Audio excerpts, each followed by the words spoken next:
Хасед – күншілдік, қызғаныш, көре алмаушылық деген сөз. Яғни Аллаху Тааланың біреуге берген неғметін одан кетуін, онда болмауын қалау хасеттің анық көрінісі. Мәселен, біреудің жақсы жұмысы немесе үйі, мал-мүлкі, іліні болса, ол адамнан бұлардың кетуін, онда болмауын, одан кетіп өзіне келуін қалау нағыз көре алмаушылық болады. Одан кетуін қаламай, өзінде де сондай нәрсе болуын қалау хасед болмайды. Бұған ғыпта ету, соған ұқсауға тырысу делінеді. Ғыпта ету күнә емес, керісінше, исламның үкімдеріне мойынсынатын, діннің әмірлерін орындап, харамдардан сақтанатын салих кісіге әуестену уәжіп болады. Яғни сол кісідей болсан деп ойлау жақсы болады. Хасед күнә болып табылады. Күншілдіктің зиянын үйренбей, хасеттен бойын аулақ ұстамай, адамның бойында бұл жаман мінез күшейген жағдайда ғайбат айту, аяқтан шалу, кері тарту деген сияқты жаман іс-әрекеттерге де апаруы мүмкін. Бір патша нөкерлерін шақыртып, «Маған осы елдегі ең хасетшіл, көре алмаушылықтың ең шынына жеткен адамды алып келіңдер», деп бұйырыпты. Нөкерлері ел ішін аралап, бүкіл адамдарды іріктеп, ең соңында екі адамды алып келеді. «Патшам, ең хасетшіл мына екі адамды таптық, бірақ екеуінің қай бірі ең күншіл екенін анықтай алмадық», дейді. Патша біреуіне қарап, «Менен қалаған нәрсеңді сұра. Алтын дейсің бе? Мал-мүлік дейсің бе? Не сұрасаң да беремін, бірақ қасындағы адамға мұның екі есесін беремін», дейді. Әлгі адам ойланып тұрып қалады. Алтын, мал-мүлік сұраса, оның екі есесі басқа адамға кетіп, іші күйіп өртенейін деп тұр. Содан ойлана келіп, «Менің бір көзімді ойып алыңыз, менің бір көзім кетер, есесіне оның екі көзі кетеді» деген екен. Яғни өзге адамның екі есе олжаға кенеруін көре алмай, өзін зиянға қиып, өзге адамның екі есе зиян көруін құп көрген екен. Оңтүстік-шығыс Азия елдерінде шаян синдромы деген термин танымал екен. Мұның себебі шаян аулайтын балықшылар ұсталған шаяндарды шелекке салып, бірақ бетін жаппайды екен. Қызығы, шелекте жалғыз шаян болса қашуы мүмкін. Бірақ екі немесе одан көп шаян болғанда еш қайсысы қаша алмайды екен. Бірі қашпақ болып шелектің жиегіне жақындағанда, төмендегісі аяғынан тартып қашуына бөгет болады екен. Бұдан адамдар арасында кездесетін «мен құтылмасам, сен де құтылмайсың, мен жетпесем, сен де жетпе» деген күншілдік ұғымды көруге болады. Көкте алғашқы жасалған күнә хасед еді. Иблистің Адам алейхиссаламға деген хаседі. Жер бетіндегі ең алғашқы күнәда хасед болды. Адам алейхиссаламның бір ұлының екінші ұлына, яғни Қабылдың інісі Хабілге жасаған хаседі. Яһудилердің ескі кітаптарында соңғы пайғамбар келетіндігі, оның белгілері жазылған болатын. Тіпті олар соғысқа аттанатын кезде, «Я Раббым, жіберетініңді уәде еткен соңғы және сүйікті пайғамбарының құрметіне жеңіс бер» деп дұға ететін еді. Дұғалары қабыл болып, Аллаху Таала оларға жәрдем беретін. Расулуллах адамдарды мұсылмандыққа шақыра бастағанда, яһудилер оның өздеріне уәде етілген пайғамбар екенін түсінді. Бірақ яһудилерден шықпағандығына көре алмаушылық етіп, оған қарсы шықты. Хасеттері өздерінің де, келешек ұрпақтарының да мәңгі пәлекетке душар болуына себепкер болды. Арабтардың арасында да хаседінің кесірінен иман келтірмегендер болды. Азылы ислам дұшпаны болған Әбу Жәхіл, біз оны Мұхаммедул Әмин, яғни адал Мұхаммед деп атайтынбыз. Сонымен қатар, оның айтқан сөздері адамның сөзі емес. Қатардағы адам мұншалықты керемет мәтіндерді тізбектей алмайды дейтін. Онда неге иман келтірмейсің деген сұраққа, пайғамбарлыққа Әбу Талиптің жетім емес, біз лайық дедік. Пайғамбарлық келсе, бізге келу керек еді. Мен осыншалықты байлығыммен, осыншалықты абыройыммен қалайша оған барып мойынсынамын? Бұл мүмкін емес деп, хасед етіп, тәкаппарлық етіп иман келтірмеген еді. Бір күні осы Әбу Жәхіл пайғамбарымызды үйіне қонаққа шақырады. Тіпті келем деген уәдесін алады. Пайғамбарымыз уәдесіне берік екенін білгендіктен, келетініне нық сенімді болатын. Үйіне келер жолға ор қазып, бетін шырпылармен жауып қояды. Ниеті орға құлаған кезде, оны төбесінен жаншып өлтіру болатын. Пайғамбарымыз үйіне жақындағанын көргенде қатты қуанып кетеді. Қазір сәлден соң орға түсет деп күтіп отырады. Орға жақын қалған сәтте періште Жәбірейіл алейхиссалам келіп, үйдің алдына ор қазылған, Аллаху Таала кері қайтуын бұйырғанын айтады. Пайғамбарымыздың кері қайтқанын көргенінде ор бар екенін ұмытқан Әбу Жәхіл не болған түсіндей, пайғамбарымызды қайтару үшін орнынан атып тұрып, сыртқа қарай ұмтыла жөнеледі. Өзі қазған тұзағына өзі түседі. Қасындағылар жетіп келіп көмектеспекші болады. Жіп тастайды, ағаш тастайды, төменге түсіп көтереді. бірақ Әбу Жәһілді шығара алмайды. Соңында Әбу Жәһіл істің мәнін түсініп, мені құтқарса, тек Мұхаммед құтқарады. Соны шақырыңдар дейді.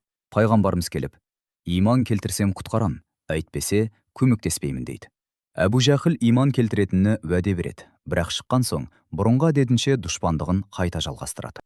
Хадис шәрифтерде былай делінеді: адамдардың жасырын нәрселерін іздемеңдер, кемшіліктерін көрмеңдер, дұшпандық және хасед бір-бірлерінде бауырдай жақсы көріңдер, бір-бірлерінде шақыстырмаңдар.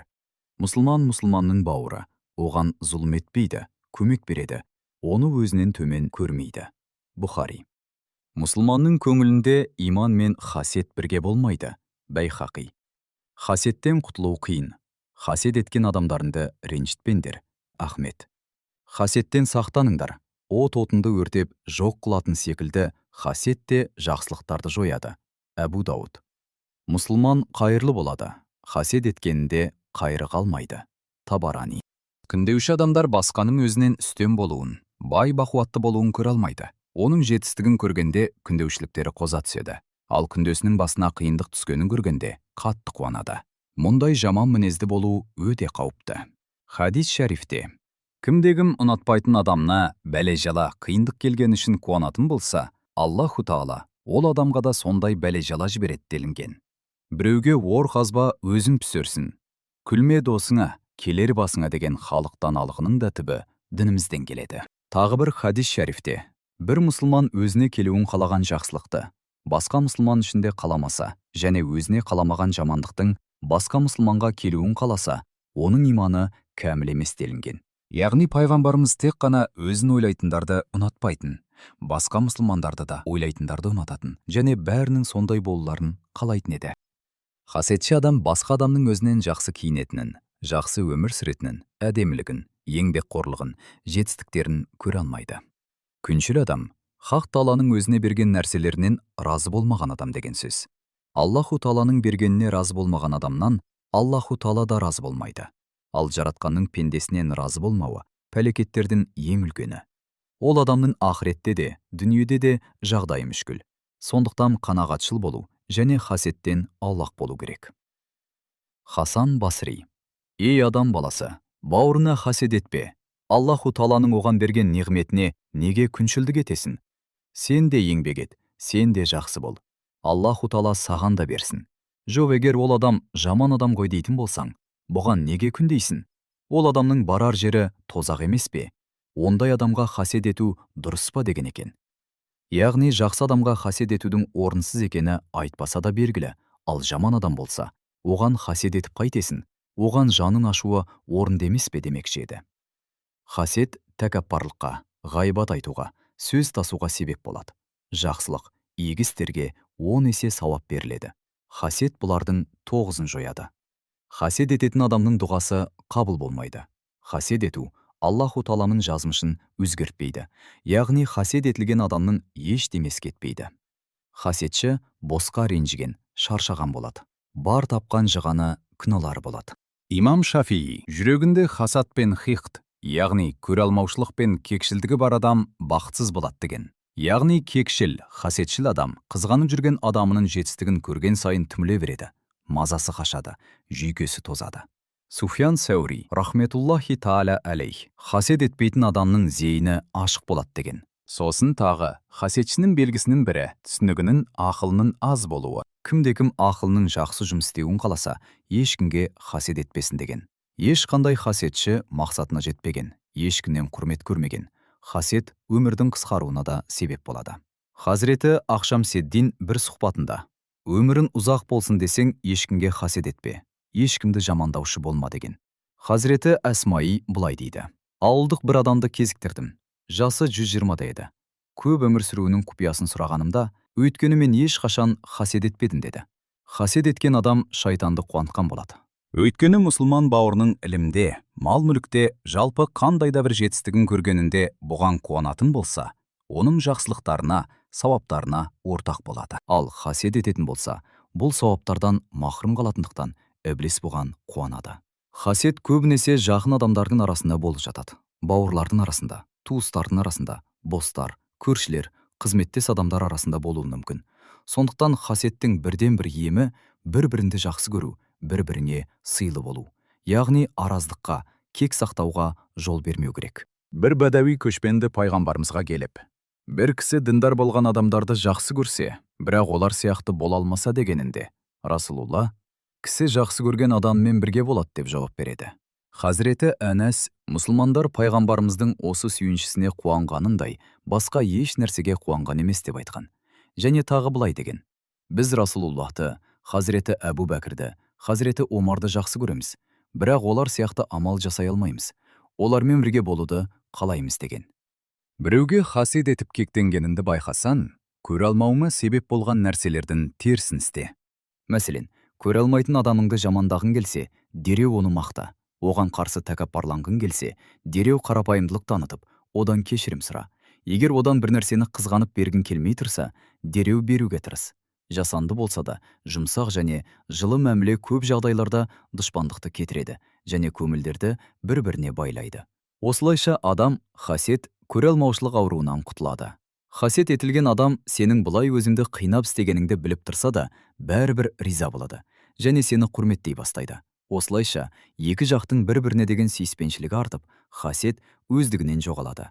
Өйткені қарапайымдылық таныту, мақтау, ілтипат айту адамдарға ұнап, жүректеріндегі жек көрушілікті жояды.